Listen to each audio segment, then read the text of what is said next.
Om Shanti.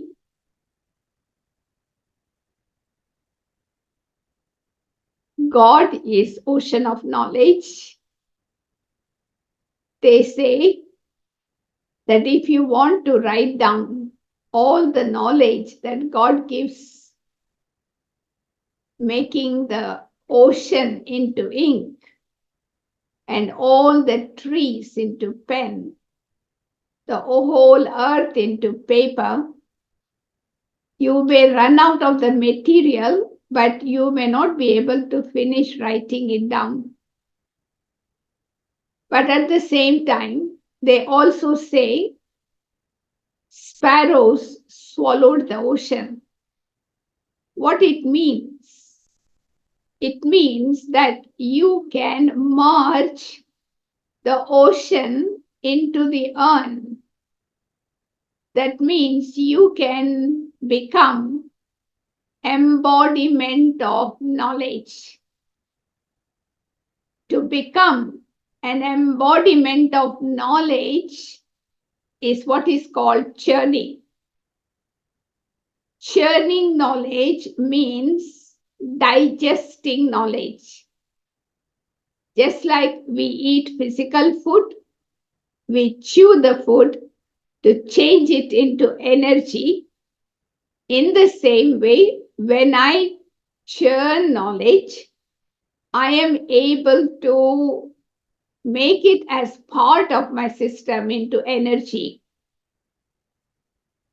Through the power of churning, we go into the subtleties of knowledge. When I go into the subtleties of knowledge, I am able to absorb it in my intellect. Churning knowledge also means to make Baba's treasure my own. So for that, I need to dive deep into the ocean so I can come out with pearls and jewels. There are 3 stages. We get information. We have to change information into knowledge and knowledge into wisdom. So, in order to transform information into knowledge, I first of all need to reflect on the information. And that allows me to keep only the necessity information. And then when I'm able to churn the knowledge, I transform into wisdom. Wisdom means using knowledge in action. What Baba calls it as dharana, inculcation. So one is the stage of being knowledgeful. You got a lot of information, you can be clever. The other stage is called knowledgeable, which means wise. You have wisdom, and that wisdom will help me to lead a very beautiful spiritual life.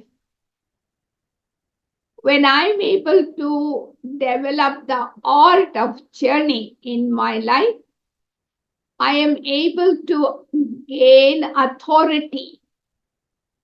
So when I speak knowledge, I am able to speak with experience, with authority that is going to penetrate into other souls. So many times Baba says, we have knowledge, but the arrow of knowledge is not sharp enough to hit the heart of others.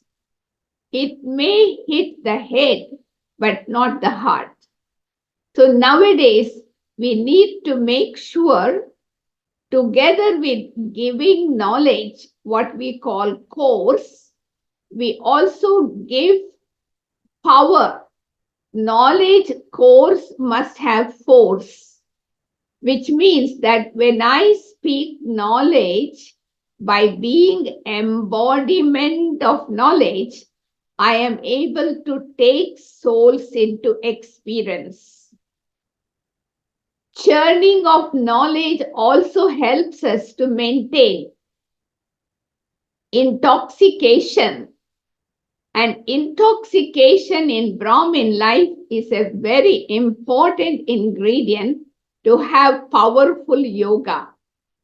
The more intoxication I have, the more powerful my yoga will be.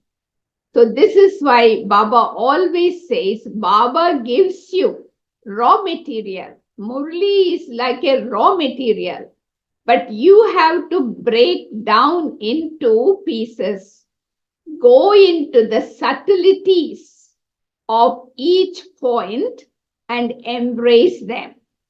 So you can go into the subtleties of each point by asking 4 questions. Why, what, how, and when. So when you are able to go slowly, deep into these questions, you go into the subtleties, dive deep into the ocean, and you begin to embody. You become the form of it. It is not like churning does not mean that you are clever in repeating points. You are clever in giving lecture on a particular topic, but churning is one form of dharana. So when I have the art of churning, like Mama is the perfect example, Dadi Janki is the perfect example. They used to churn Baba's Murli as they listen, and then they were able to produce the experience for us. So it is something like, cow. We feed the cow with the grass, but the cow has to chew the grass 32 times before it converts the grass into milk. And so this is why let us imbibe the knowledge through churning and make it as blood energy, so that not only I have light of knowledge, but I also have might of knowledge to face difficulties in life, and I am able to move forward with intense speed. So knowledge is light, knowledge is might, but it is also divine insight. The more light and might of knowledge you have, the more divine insight is developed. That means your third eye of wisdom opens up. So in that way, with these 3 things, you are able to claim full birthright from Baba. So in that way, I will be a full self-sovereign. Om Shanti.